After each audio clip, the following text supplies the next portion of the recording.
Holy mackerel. King Charles, you've got to get her off that royal website.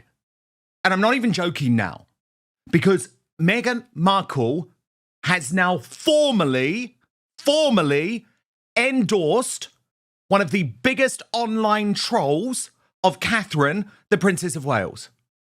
That is the man who Meghan Markle is sending a handwritten note to. Get her off. Get her off the royal family website. I've had enough. Well, royal YouTube sensation, according to Taz, is furious about this. She posted overnight, it's like Meghan's actively hitting the self-destruct button.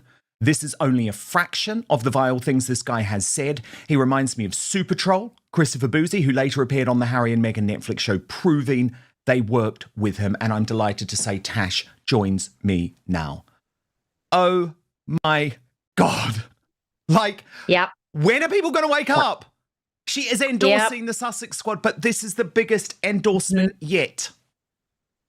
Yeah, I mean, this isn't a guy who's been subtle about his attacks on the Prince and Princess of Wales. He hasn't been, this isn't someone that just slightly negative. I mean, he's pretty atrocious with his attacks.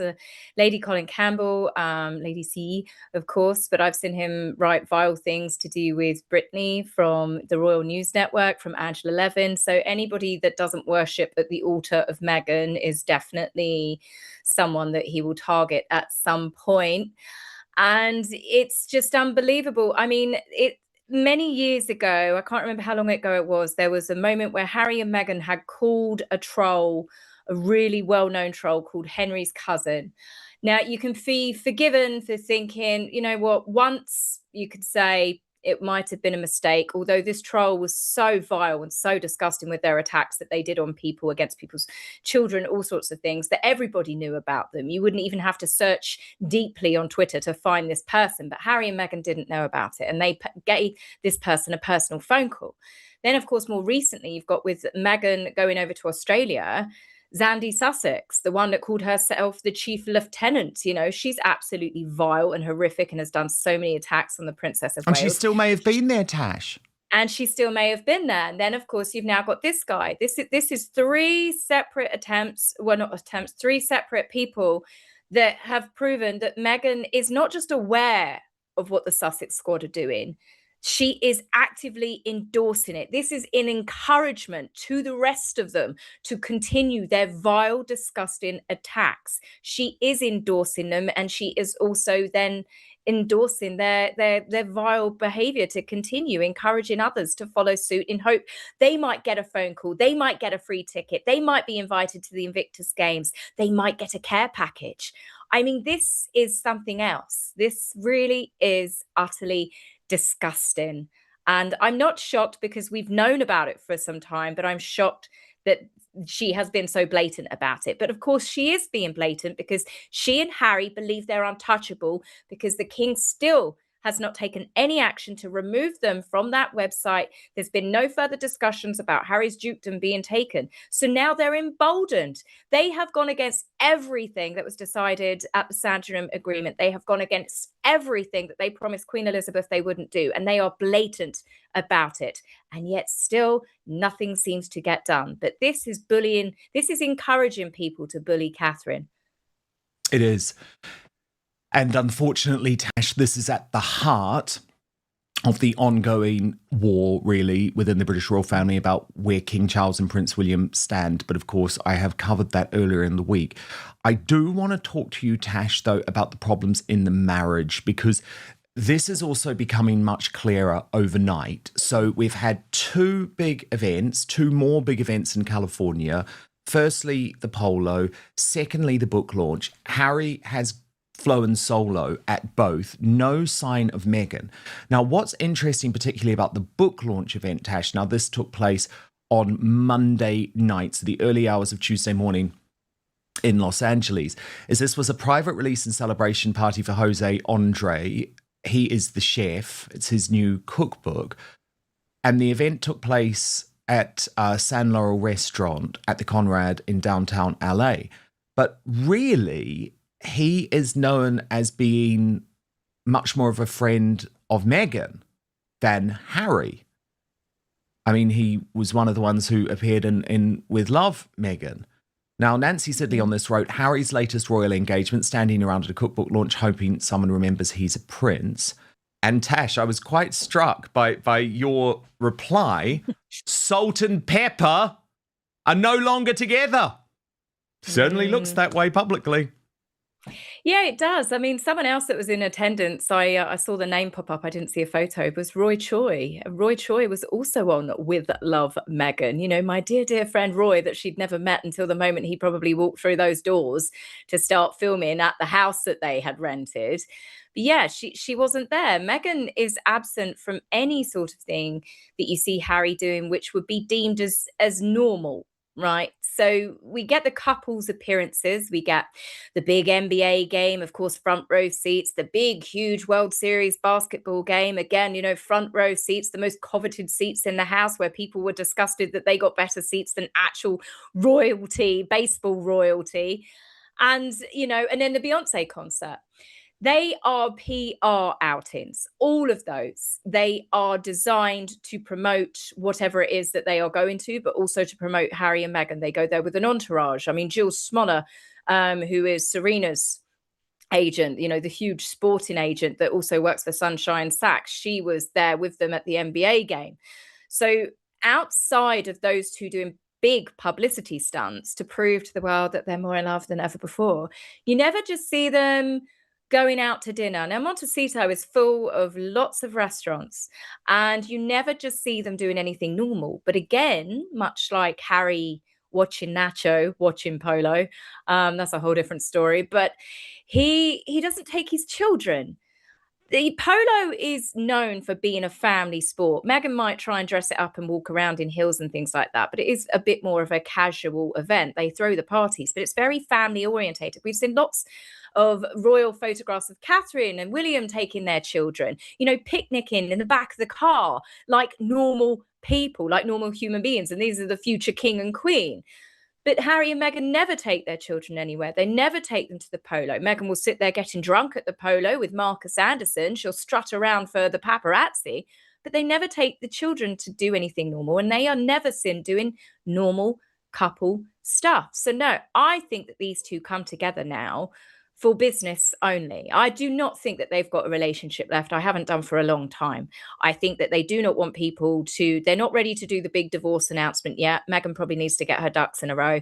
But I'm sorry, I'm not convinced that these two are happy together. As I said, salt and pepper that she compared them to, they're no longer moving together. They're more like oil and water. They are, no. 100%. But the problem is, as you say, Tash, there is no other option for both of them at the moment, and they both know it because she has very successfully trapped him.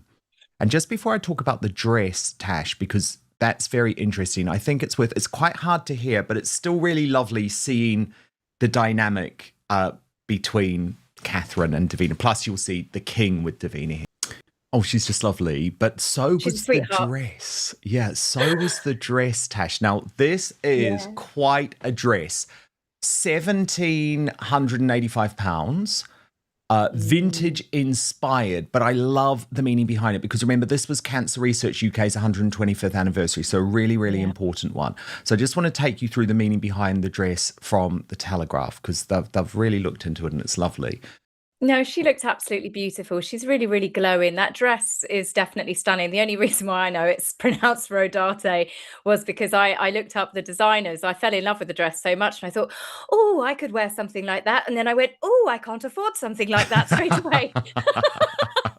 But you know, it's beautiful. It really is. It's got such. I imagine we're going to see a lot of rip-offs of this, Tash, aren't we? Oh yeah, surely. I'll wait for a rip-off. That would be more my price range. But no, I thought she looked lovely, and it's very much Catherine, isn't it? A dress wearing love hearts, and just the world has so much love for her, and it's a cause close to her heart. So of course, you know, a dress with lots of instead of polka dots, little love hearts on it has got that kind of double meaning. But she did look stunning.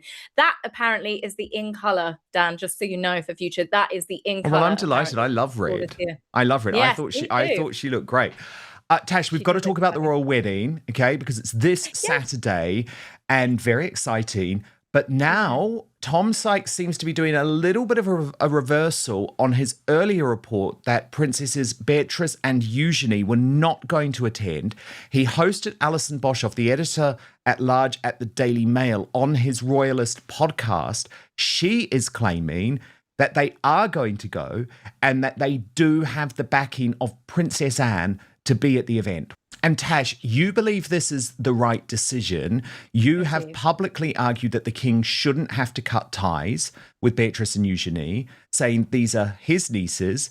Should they carry out any public duties for the crown? No, not until their own financials have been investigated to make sure they didn't benefit from any of their parents' scandals. But of course, they should be allowed at family events. So there's a huge question mark now, Tash, over whether Beatrice and Eugenie are going to attend. It's one of the big talking points. I hope they do go, in all honesty, my personal feelings on it. I hope they do. They're very close with Peter. They're very close with Zara. And at the stage it is, there's a lot of speculation, but they haven't done anything wrong. And I think they've been tarred and feathered due to their parents' actions. And there's a lot of anger towards Andrew and Fergie because of the nature of the things that they have done, the people that they have been involved in. And I do think it's somewhat unfair. We don't know how involved they are with their parents' shenanigans, how much they really did know.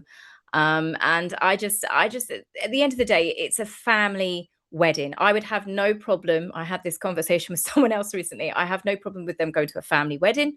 I have no problem with them doing the Christmas Day walk at Sandringham. I wouldn't want to see Andrew and Fergie. No. But the Beatrice and Eugenie, yes, I would have no problem then with their young family walking into church because it's a church service. I would have no problem. I didn't have a problem with Andrew going to the Duchess of Kent's funeral because it's a family member and it was a funeral. What I had a problem was Andrew's behavior, trying to make himself, the center of attention. That was very obvious what he was doing. And I thought that was disgusting. But I think, and I hope that they do go. At the end of the day, as I said, it's not a public event. It's not the royal family showing, yes, they are definitely going to be elevated alongside us as the royal family grows. It's a family wedding. And I think it would be a very sad shame for them if they missed out. And it'd be sad for Peter as well, who is very close with them. Yeah, see, I have no problem with them going to the wedding. But Tash, I will just pick up on one thing. I don't think it's right to say that I've done nothing wrong. Because I said it's just speculation at the moment, though, isn't it? Well, all I would say, I'm not talking about the finances, but all I would say is they attended as adults that meeting with Jeffrey Epstein just days after he had been released from prison. And he was a child sex trafficker at that point. Now, okay, there are some extenuating circumstances, like maybe could you say, well, they were just doing it because Fergie wanted them there, but they were royals and they had a responsibility. Fergie at that moment was not a royal. Do you see what I mean? Yeah. They were princesses. And so I believe they did do something wrong. They should have gone back to the palace and said, who is this guy? Mum wants us to meet them. Do you know what I mean? So look, I'm of course. I just don't necessarily think you can say they did nothing wrong. Okay, with that is a fair point to do with Epstein. But then at the same time, with their parents just saying to them, he didn't do anything wrong. It was all a setup. It was, he was a victim in all of this. Look at all of the accusations. There could have been 1,001 things that were told to them. I'm not saying that they are innocent of anything. As I said, I do honestly think that they do need to have an investigation into their finances, especially if they have benefited in any way. Yeah. But it shouldn't preclude them from going to a family wedding. I agree with you on that. I wouldn't want to see them at Royal Ascot. That would be different because that to me is a royal event. Yes, but this is a private family event and they are probably going through a very tough time. Yeah. I mean, also people might not like me for saying this, Tash, but it's like, come on, let's bring on a bit of the drama. Do you know what I mean? Let's have them at this wedding. We want drama that's not Harry and Meghan. Everyone is exactly. So and also, come on, Tash, we want to see the dresses because their wedding dresses are famous. Their wedding dresses are famous. I know not everyone thinks for the wrong reasons. And, I was one of the only people standing up for them back then because I thought it was revolting the way they were bullied actually over those outfits. They were. People were very cruel saying that they did it on purpose to upstage Catherine, but I just think that they just had really poor fashion choices. You only have to look back at that particular era. Their mother dressed appallingly and they have got some frightful outfits. Thankfully, they're not as bad now. But exactly, but we want to see what they're wearing. The claim is that Meghan Markle has launched a new trolling attack against Catherine, Princess of Wales. And some commentators are even saying King Charles must step in. Those are incredibly strong claims, and it's easy to see why this story is spreading so quickly. But before we dive in, it's important to point out that these are allegations and opinions presented by commentators, not confirmed facts. According to the video, critics believe Meghan's recent actions or messaging indirectly encouraged negativity toward Catherine online. The commentator argues that this goes beyond ordinary criticism and suggests it contributed to online trolling. However, the video does not present verified evidence showing Meghan personally directed or organized harassment. These are interpretations based on public events and online reactions.